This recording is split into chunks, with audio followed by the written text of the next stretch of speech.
Good evening to one and all present here. In this video lecture series, we are going to discuss about the occupational crime in the subject professional ethics and human values. My name is Divya Kumar, Assistant Professor from SNS College of Technology.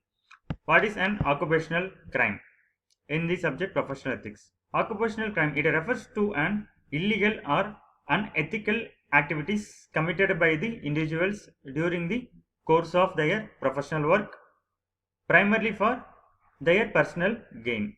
It is also known as the white collar crime or workplace crime.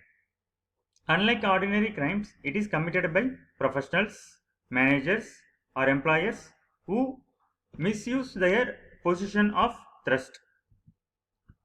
This is the definition of the occupational crime. And then we are going to discuss about the features of occupational crime. It is committed within one's occupation or workplace. It is one case. The next major feature is it involves abuse of authority, trust, or professional responsibility.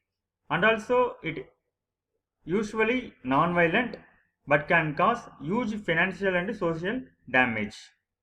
And it often hidden or disguised as the legitimate work activities. These are all some of the features or characteristics of the occupational crime. Again, I will explain it within one's occupation and abuse of authority, non-violent, hidden or disguised as the legitimate work activities. Next, we will discuss about the types or examples of the occupational crime. First one is the misuse of company resources. Second one is the embezzlement. Third one, fraud and forgery.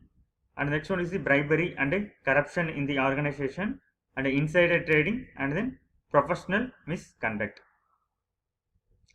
First, we will discuss about misuse of the company resources. That means using office equipment for one's personal benefit. It is one of the occupational crime. The next one is the embezzlement.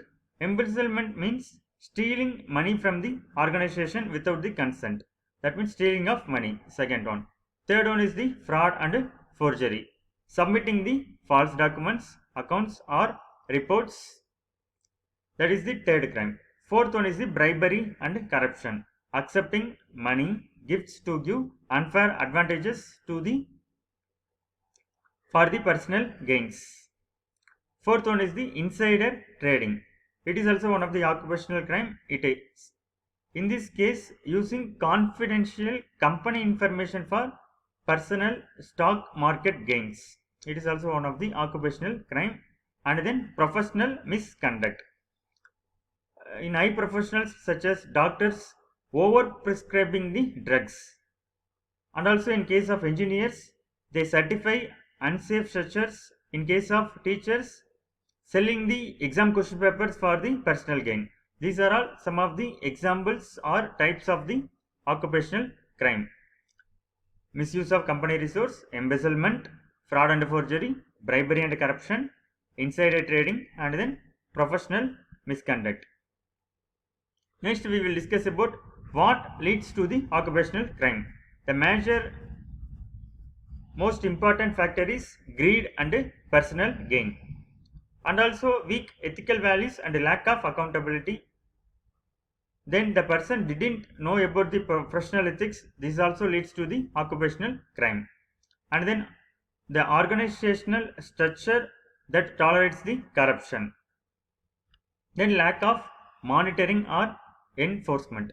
These are all some of the factors which leads to the occupational crime. Greed and personal gain, ethical lapse, organizational culture, upper system weakness. Then we will discuss about the consequences of the occupational crime. This leads to loss of trust in professionals and organization. Second one is the financial damage. It leads to the financial damage to the companies and different types of clients. Then the person involved in the occupational crime will get the legal punishment such as fines, suspension, imprisonment, etc. And then it harms to the public safety and welfare. Example, unsafe products, collapsed building, etc. In summary, occupational crime violates the professional code of conduct, public trust, moral responsibility, etc. Thank you.